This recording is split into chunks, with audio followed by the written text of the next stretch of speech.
Good morning from me here in Hawaii, but let's say good afternoon to most of you across the country. It is today, May 1st. We're starting a new month under Corona and COVID, and today it is indeed our honor and our pleasure to have Helen Hanna Casey, one of the three sibling owners, managers, executives, and leaders of the wonderful and powerful Howard Hanna Group and Hanna Holdings on the call today. Jack, you're here as well, right there? I am. Helen, have you joined us? Are you here? I'm here. Fantastic. Where do you find yourself today? I find myself in Pittsburgh, in my own home, in my new home office, which is the entire dining room. The entire dining room. The entire dining room has been taken over. There's a puzzle at one end of the table and some things in between, but it's sort of, my props are around me that I need for these Zoom calls.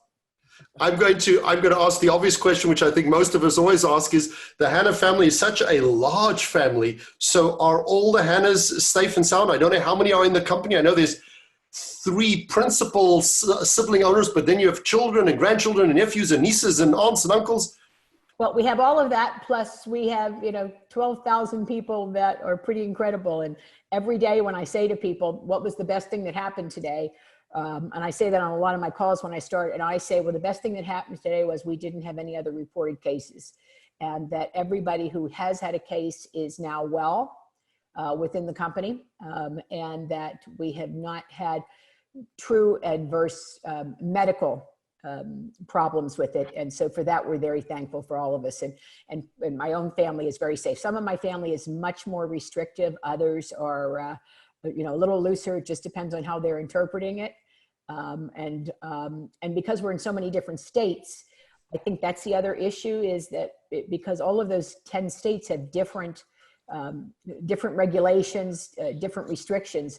And so you look at those and that's how people are determining moving also and what they can do. So, so we're in good shape. Thank you.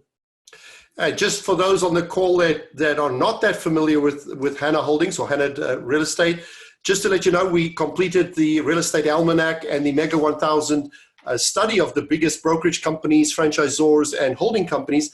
And I'm simply just going to pull one stat quickly here from our latest schedule, just to put it in perspective for you. Last year, for the full financial year 2019, almost 25 billion in sales volume. I mean, that is an enormous amount of people, and only one of 6 groups that actually did more than 100,000 transaction sides in a year. Only one of 6 in the entire nation. So you're in multiple states, but you are by far one of the most impressive independent family-owned traditional companies out there. I mean, you've been around.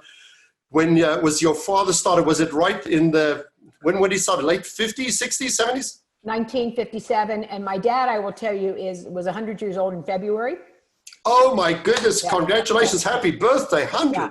And doing well, and 2 weeks ago on a phone call, sometimes he's not as clear, but some days he's really good. He wanted to know what our agents were going to do and how were we going to get them through this, because he didn't think it was very easy to sell houses right now, so.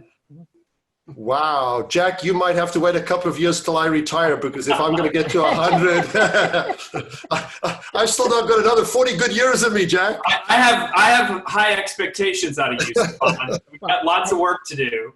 100, Helen, that is, you guys are blessed to have him at that age. We are. We're very lucky, so. Wow. Jack's thoughts on your side today, May 1st. Yeah, so Helen, I was just curious to hear a little conversation about, you are in so many states and you have so many different agents. How are you managing or handling the changes that you've all had to make to the business? What has that been like? And just talk to us a little bit about that. We're seeing a lot of changes from the brokers that we work with nationally, and I'm just curious to get your perspective on it. I look back to, and I think it was like March 10th, and Ohio shut down the schools. They were the first state to shut down schools. And that first challenge was, okay, our problem is we got all these people that have kids at home and they have to work, and how do we do that? And so over those next 2 weeks, it seemed that there was always a new challenge. And about the 25th of March, we made a decision that the worst thing we could do was under-communicate, and the best thing we could do would be to over-communicate. So we started early on those communications processes before states were shut down anywhere else. We're in New York State, which is the hardest hit in the country. And even though we're not in the center of New York City, the whole state has been affected by it. So over communicating and sharing has been incredibly important, and making sure that we had a community message that was for everyone, even though the regulations might be different. And that what we saw was today, as a result of it, we have more structured planning. I mean, we're back to having a weekly executive committee meeting, which we haven't had in 5 years. We went to 3 times a month, 2 times a month, 1 time a month, but we meet for 2 hours every week just to plan that process. Our state leadership meets twice a week right now together, as well as every region plus office meetings. And then training. So I think it's been very demanding, I think, to create schedules, put them in place, to create communications that will interest people, to make them want to get engaged, and to help them learn things they never did before. And that starts with us. So we've all learned things we haven't learned before. Isn't it fascinating, Helen, how we actually seem to be more busy the last 8 weeks? As you say, that things that you before did less of, or maybe didn't do as frequent anymore, you've brought those back. Then at the same time, a great leader feels that you've got to step up and you've got to do COVID and Corona stuff. And then you feel, well, I have to help my team, so I'm going to do that. And then somebody says, well, we got to keep the ship afloat, so we got to do all the normal stuff in any event. And then you think, well, maybe we should just redo everything while we're busy because we have some downtime here. And Jack and I have found that we've actually probably put in, and it's not about the hours, but we've put in more hours, handled more projects, and touched more clients in the last 8 weeks than we normally actually would have. And we were normally busy. Well, we all say that. And when you take out the travel time that you normally put in, whether that's driving across town for one of our state leaders, whether that's our closing, all of our financial services are open.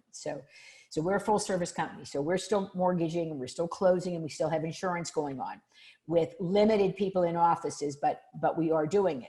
But they're not driving around town. We have an outside, I cannot believe this, we have a tent in a parking lot at our financial services building.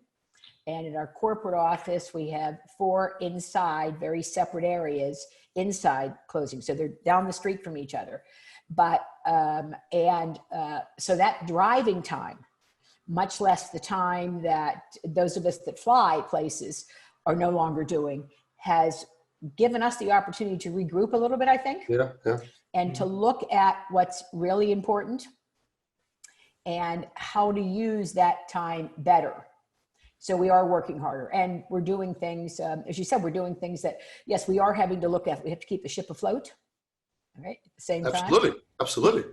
Yeah, you still have to pay your bills. So you have to do that, but you also have to be encouraging. You have to be training. You have to be listening, which is, I think we're also learning to do a better job of listening than we might have been doing in the past.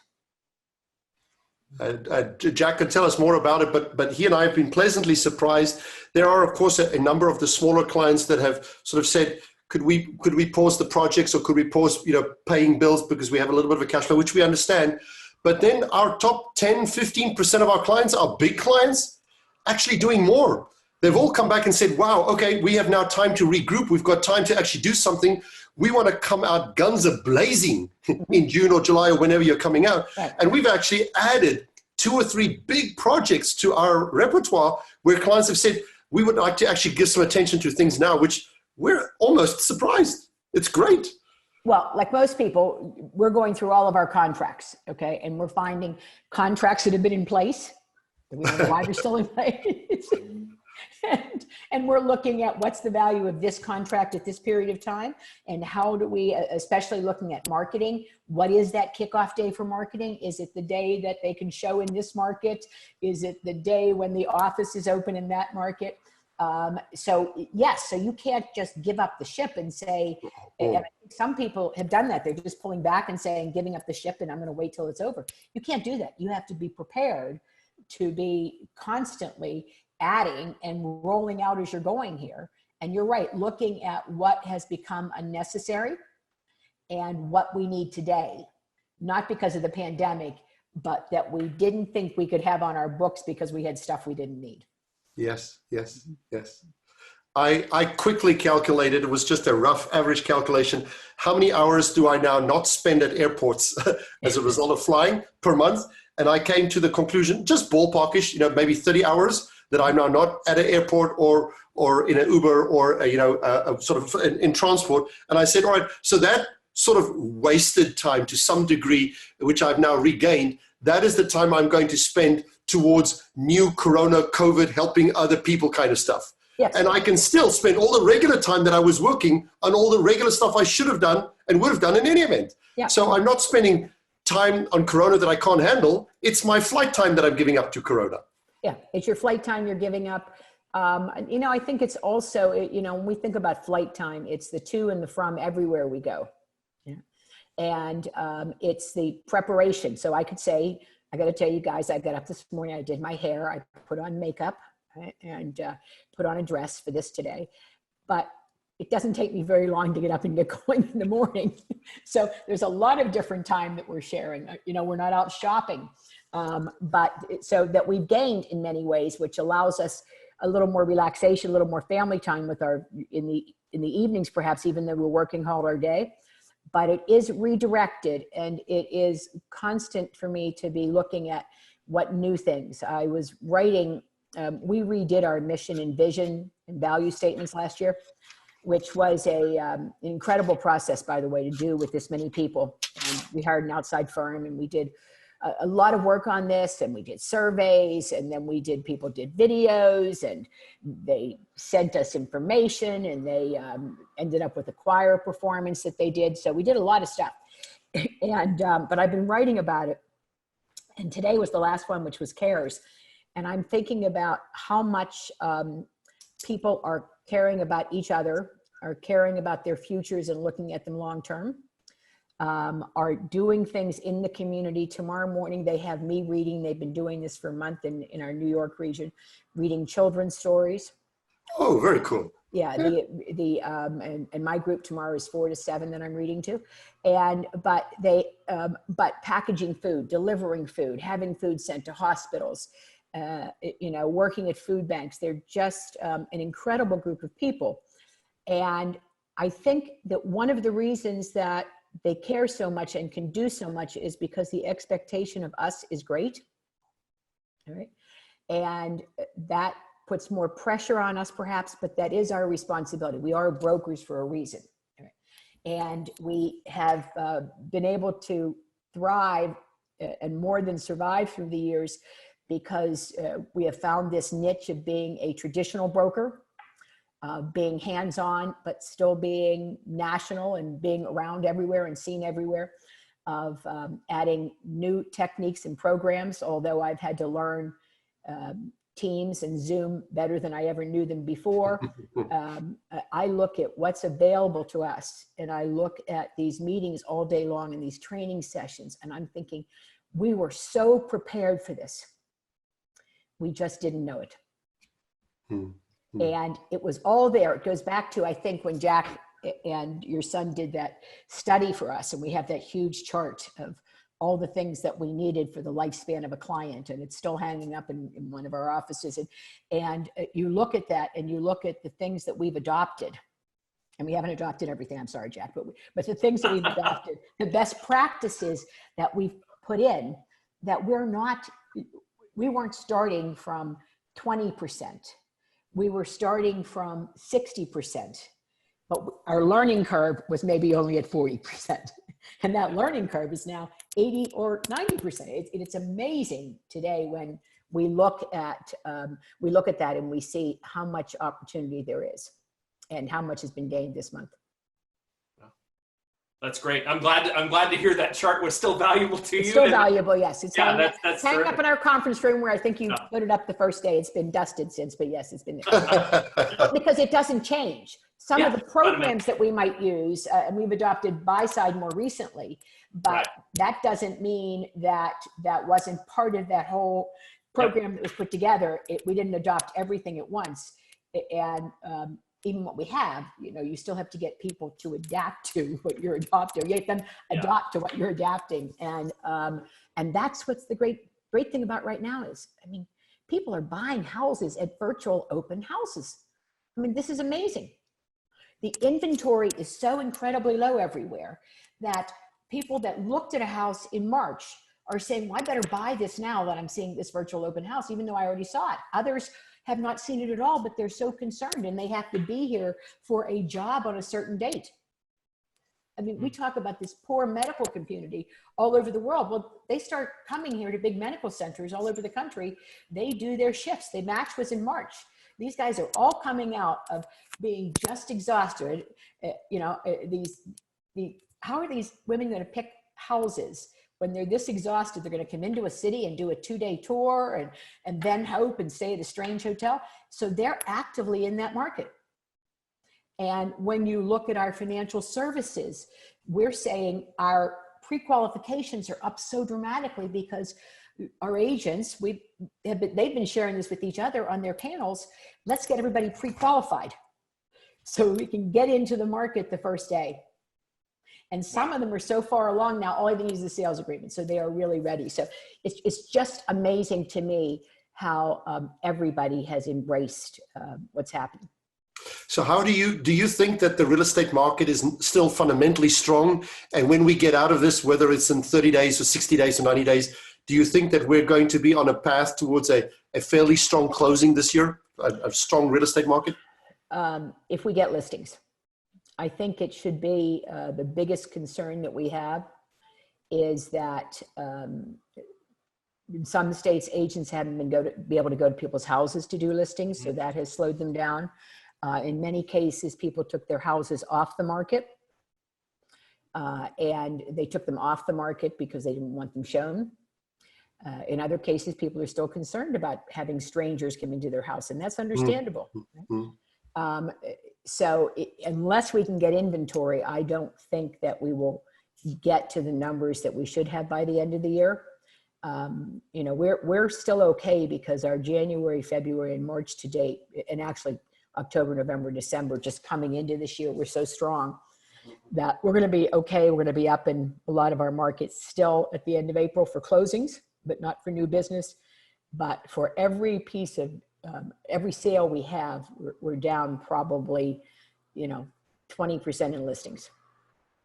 And so that has to be for all of us. We have to get listings on the market and people to understand. And I think there's also a concern that people think prices are going to fall. They're relating this to 2008. Not the same. Not the same at all. Not the same. So this is actually good news for sellers. This is good news for sellers. Yeah.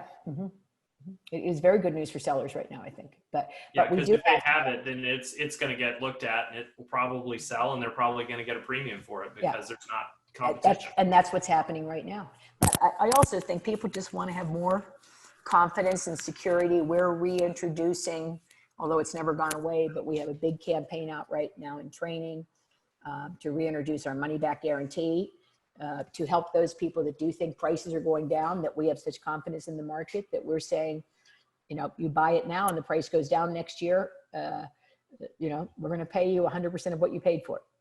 And that's, we asked that question a couple of times, Jack. Wow, are we sure we want to do that? But we looked at it closely and we realized that we do not think it's 2008. We do not think this is a real estate problem in any way. It's affecting the real estate industry, but it is not affecting what's going on. It might have been slowing down builders, slowing down sales, but it's not affecting, there's no reason for it to affect the prices. Very strong. Well, Helen, I know you've been we talked a little bit about some of the legislative work and some of the behind the scenes work and things that, impact everybody. And I wanted to hear you talk a little bit about that and have a conversation about what is unseen right now that you're paying attention to in that domain?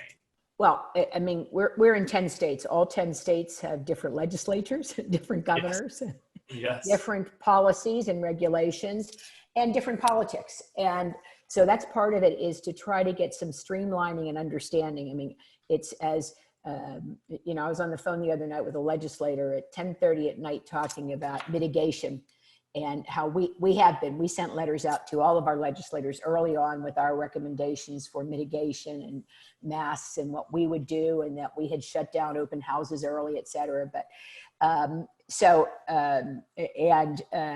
talking because, within a legislator, they're actually making these recommendations and these bills are coming in front of them. And so getting heard is a big part of it. And we're blessed that we have the National Association and we have our state associations, but a lot of us are also connected. And so we have felt that we have to use those connections now. So that's a lot of it at the state levels.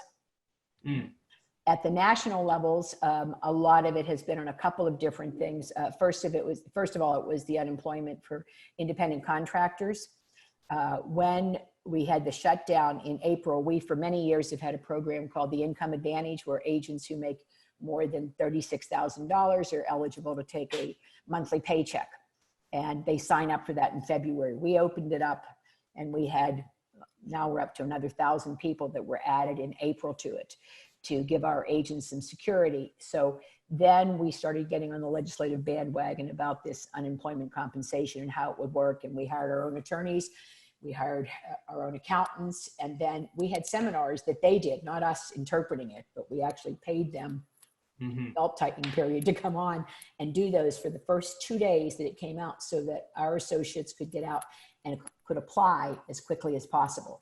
So they had more knowledge. And so that was a legislative issue. But because we're a full service company, we're also looking at forbearance. And what that truly means, because what it really means is that we have to look at the servicing companies that support our mortgages and how they have liquidity. So that's our big one right now. And we jokingly say to my brother, he learned to use Zoom. So he gets on office meetings all day long, and he does that, and he's on with legislators, whether it's a senator or whether it's a governor or whether it's a local person, just trying to get an understanding for something that has nothing to do with real estate and what the long-term effects of it can be, especially to the servicing companies. Do you find that the legislators understand the liquidity issue around servicing? Yeah. They're passing forbearance legislation. It's just pushing it off on the servicing companies, and they're going to go bankrupt because they don't have a lot of capital. I don't think that most legislators understand it. I have to say that I'm not sure even big real estate companies that have mortgage companies don't understand it. And that might be because they're not as active in national organizations. It may be because when you talk to the brokerage side, they don't speak to each other. It's one of the things I think about Howard Hanna is so important, and what we can do for our associates and employees is always important because we do speak to each other. It's one message. And so although the average agent doesn't need to understand it, we need to know that it has to become a reality for them, because if it doesn't, the resources for mortgages are going to dry up. The rates, they can stay whatever they are, but if all of your credit scores go way up and all the other intangibles that go into getting a mortgage go up, then obviously it is going to make it a lot more difficult for them to sell houses. It is one process. Right. Really not. And I think a lot of people think of it, oh, here's a mortgage company over here, it doesn't matter. And here's a title company, and here's an insurance, and it all goes together in the end. But I think we're seeing now that we have to speak as an industry-wide at every level of it. Yeah, because the health of that underlying the financial industry and its connection to our industry, that's all got to keep running properly. In order for us to continue to have listings and sales. Exactly, it does. And so we're also fortunate because, I have a nephew that's president of the mortgage company, Duffy Hanna, and financial services, but also Mark Steele is chairman of that, who started our mortgage company in 1981. And he is, so he's got more time on his hands, and he's just so actively engaged in that right now because we're looking for securing for the future at all levels. Do you think, are there any specific legislative things happening that are you having a positive, optimistic sense of that? Like, hey, they're going to figure this out and going to do something? Or are we right in the middle of the fight right now with that? We're in the middle of the fight right now. Got it. We're optimistic. There has been some relief, but not enough long-term to give us the effect that we know. The messy middle. Yeah. we're still in the messy middle of it. Yeah.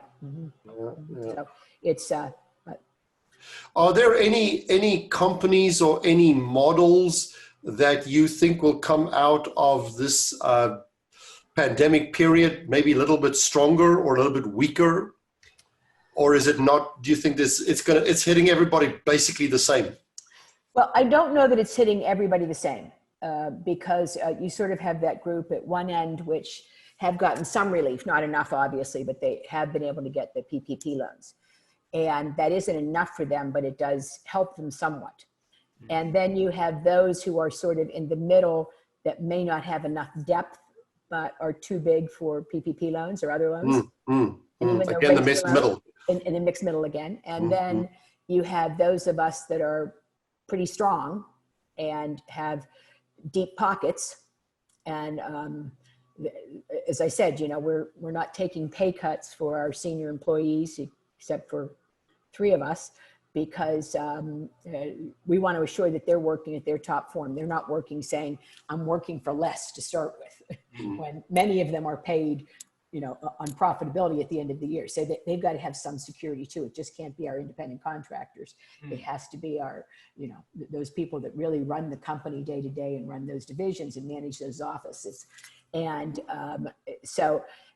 but we have the depth to do that. We also, I think some of us have been able to adapt better because we had all of these programs that were sitting there that were underutilized. And that's what we're hearing from people that we're recruiting today, as an example, that agents that want to join us because they don't have these advantages. Then in the middle of this, as I said, we could add buy side. We had planned to add buy side anyway. We just moved it up because we could train it better now. And I think those of us that have the ability to stay strong and make decisions to add rather than cut. Yeah, subtract. Subtract, maybe a better word than cut, thank you. And also have the ability to be on all the time, communicating with our people and available to them. I think that's what people want right now. Yep. And so, you know, I've watched your previous interviews and I know those guys well, and I think they're the same things. We're, you know, we're not all virtual. I don't think we're ever going to be all virtual. And the person that wants that probably isn't going to want to be with us. The people that want to be with us still want a manager. They still want, you know, they still want employees. They still want staff. They want back of the house. They want the full service relocation company that they really know the person they're talking to, et cetera. So I think that's all important. We had a question thrown at us at one of our previous interviews, doesn't matter which one, which had said, you know, do we think a certain model is going to you know, close down or benefit and come out swinging? And we said that we've been actually, Jack and I, T3, the whole team, Dean and Michelle and Travis and Mark and Clint and Jonathan, I can't remember even everybody's name, but they've all come back with roughly the same answers, that we've all been extremely pleasantly surprised by the level of step up that the leaders in our industry has done. I mean, there's no shadow of a doubt that I've always admired you. You're awesome. Hanna Company is awesome. But if I may for a second take a step back, and I know you agree, there's also many other awesome companies. And it is surprising, or delightful is maybe a better word, whether it's the franchises or the independents or some of the new models or some of the older models, it doesn't matter. There are people at the highest level in our industry stepping up and, of course, firstly doing anything they can for their own team, which is understandable. That's what you would do. It's your own team. But then they actually take it further and they start doing it for the community, and then they start doing it for the industry. And we actually have a large group of exceptional people for which we're not, I mean, Jack and I don't have a brokerage company. We don't sell real estate. So we try to be objective when we look at everybody. And we have to say there are literally tens and tens and tens and tens of people that we really admire and are so impressed with the level of things that they're doing for their people and for their company, for the industry. It's awesome. Well, don't you think we have all learned from the companies who do business virtually? Or more virtually?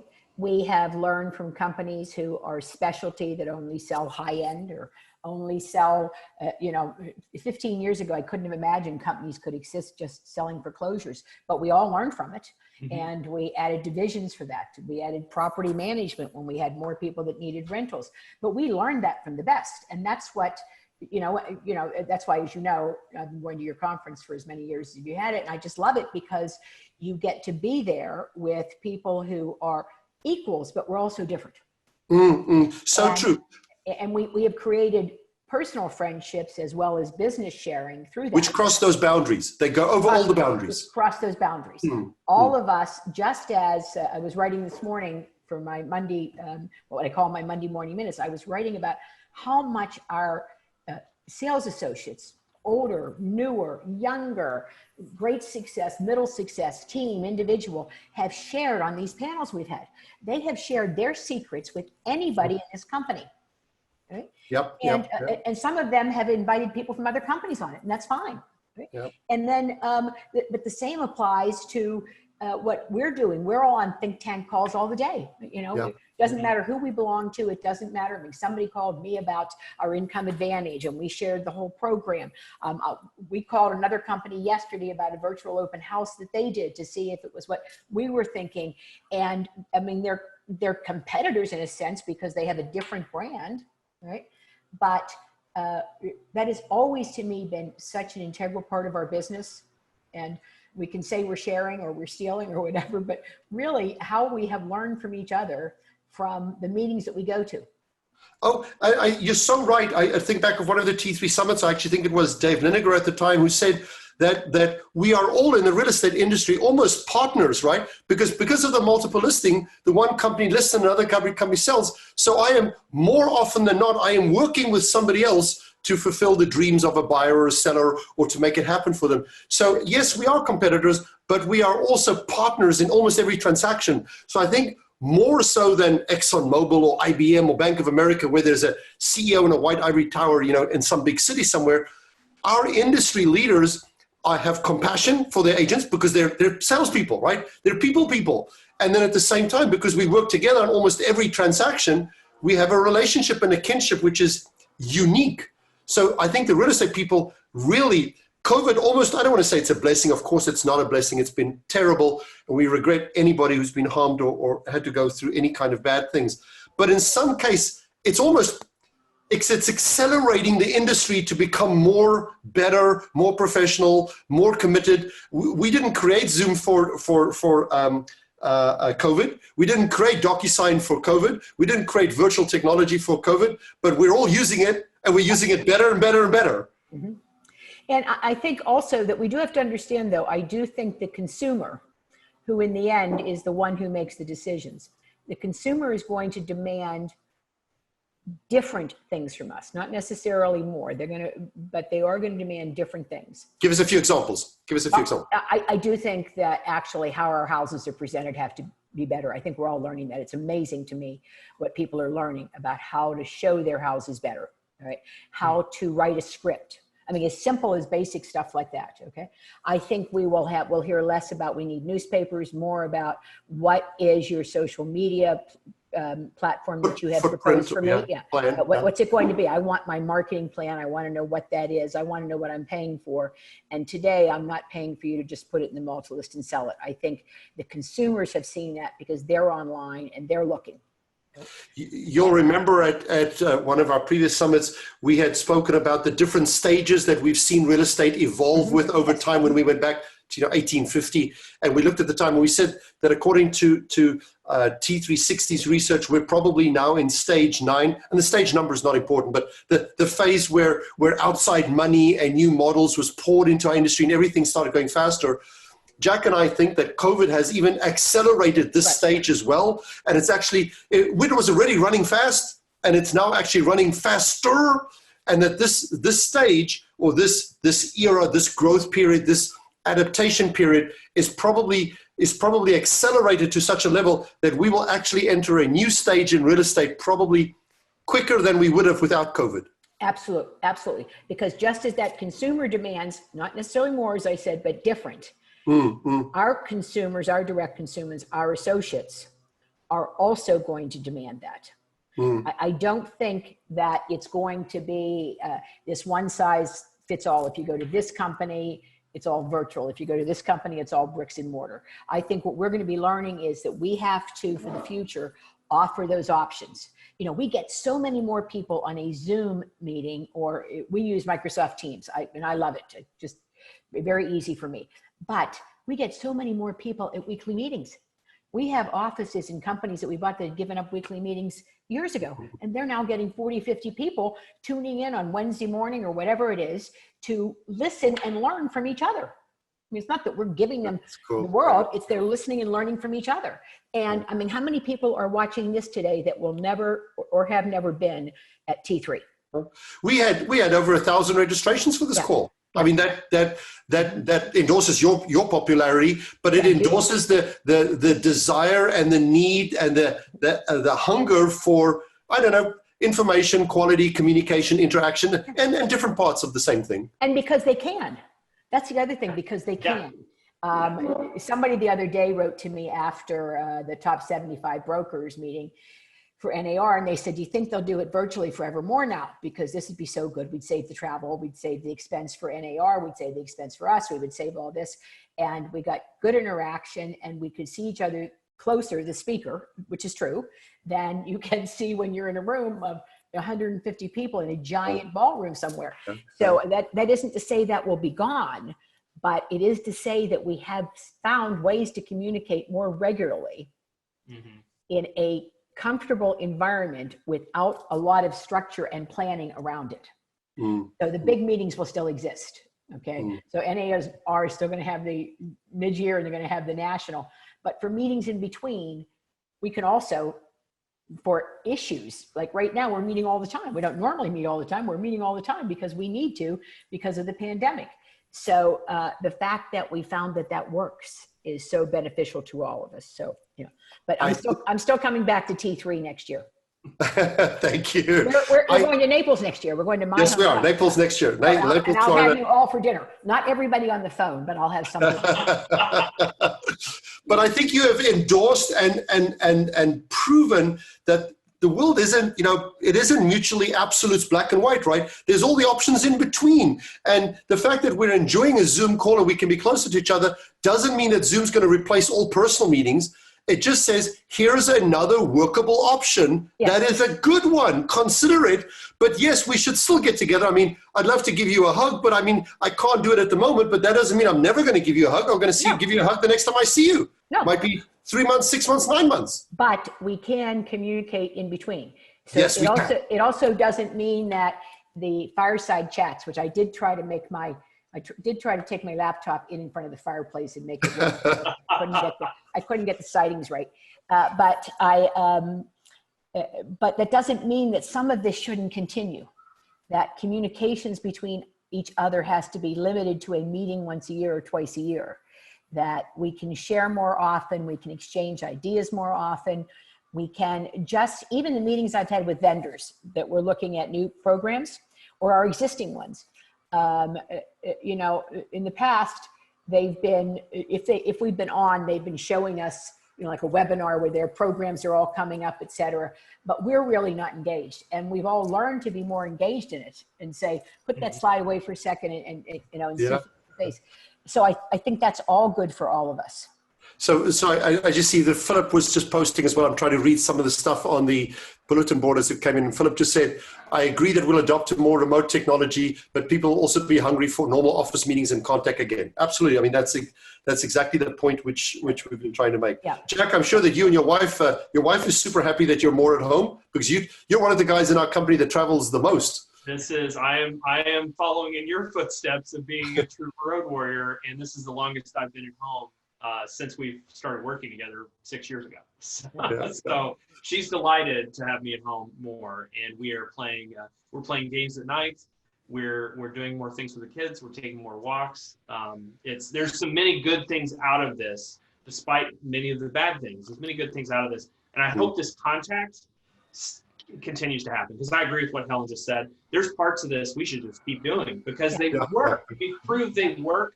People like them. It's so convenient. What you said about training really resonated, because people can, you know, they can be in the middle of whatever and say, you know what, I've got a half hour or 45-minute training coming up.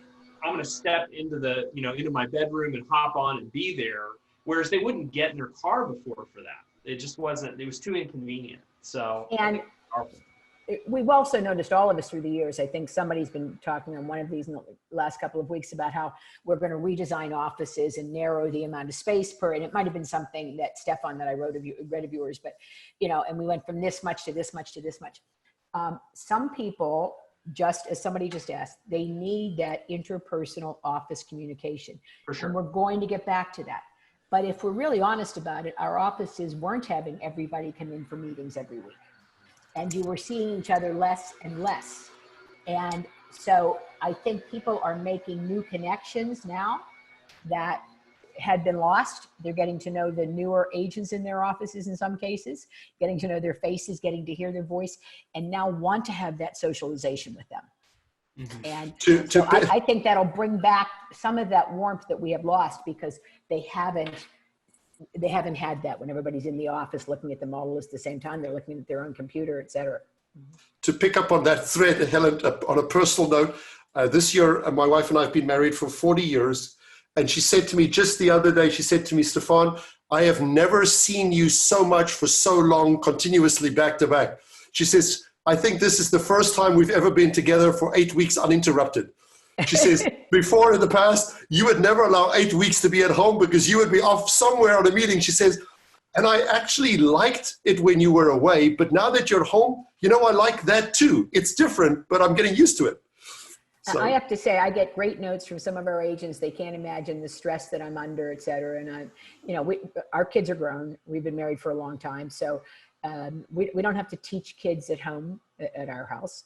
My big worry is what spices I'm going to use in dinner tonight as I try recipes I haven't made in years. But so what I'm saying is we're okay. So a lot of the stress, my husband would tell you, a lot of the stress that's in my life is packing a suitcase at 11 o'clock at night, or, you know, I'm going to drive to Cleveland, so I'm going to leave at 6:30 in the morning, or what my day is, or suddenly, you know, one of us getting home way too late at night and one getting home. So that's a little different. But so some of that stress may be gone, as you say, as traveling together. So, but I have learned that, you know, I'm not much of a hobby person. I never was, but except for reading. So I'm good with that. But I think, yes, so we're rediscovering some things in our own lives. And, you know, walks right now are beautiful outside because of the flowers blooming. And so hopefully people are able to take advantage of that, as well as, you know, planning what they do today and planning what they're doing in the future. And not all of us are so lucky. I can't even imagine what it's like to have 3 kids at home right now that you're trying to teach a 4-year-old. And I know Jack does it, you know, but, and that you're also trying to balance everything else and get on these calls and trying to learn. But you were doing that before. It's just you weren't teaching your kids, you were picking them up from school and then doing their homework with them. So just a different way to do it. But to me, that portends, you know, a great future, because so many of us have learned how to do these things. Well, I'm going to say this, and I'm going to ask Jack to come up with a closing comment or ask you a closing question. So thank you for not packing your bag today to see us, but thank you for doing your hair to see us and zooming in, right?